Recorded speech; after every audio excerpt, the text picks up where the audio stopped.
Декабрь. Время ожидания. Ожидание чего-то нового, радостного, волшебного. Всего того, что у многих ассоциируется с Новым годом. В целом же зима – идеальное время для чтения.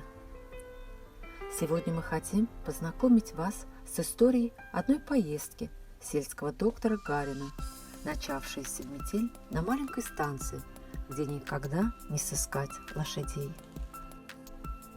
Поэтичная, краткая и изысканная метель стоит особняком среди книг Владимира Сорокина.